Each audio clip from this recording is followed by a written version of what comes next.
میخوام یه لیپ کمبو یادت بدم که بعد از اینکه انجامش دادی همه ازت بپرسن لباتو کجا ژل زدی. اولین مرحله‌ای که به قلوه‌ای تر شدن لبت کمک میکنه کانتور کردن لبته. حالا یا میتونی از خط لب قهوه‌ای استفاده کنی یا از پالت کانتور چربت. ولی من الان میخوام از پالت رنگدونه مای میکاپ استوری استفاده کنم. با یه براش سرتخت از این رنگ قهوه‌ای برمیدارم. بعد یک کوچولو بالاتر از این قسمت لبم و یک کوچولو پایینتر از این قسمت لبم رو کانتور میکنم.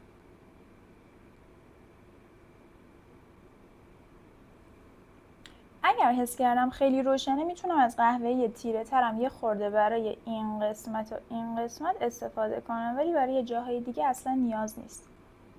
فقط تو همین مرحله نگاه کن چقدر لبام بزرگتر شد. حالا برای وسط لبم میخوام از رژ لب مای میکاپ استوری شماره 8 استفاده کنم.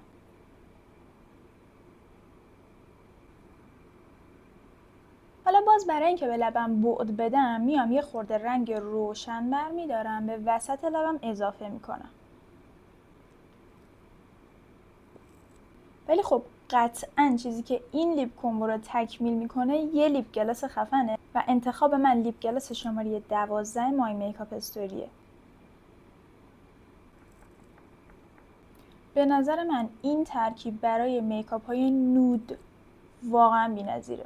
الان نگاه کن حجم لبم چقدر بزرگتر شده. حالا تو میتونی با رنگ‌های مختلف همین ترکیب رو انجام بدی. اگه این ویدیو بهت کمک کرد تا تو هم بتونی یه لیپ کمبو خیلی خفن بسازی، حتما عکسشو این زیر برام کامنت کن.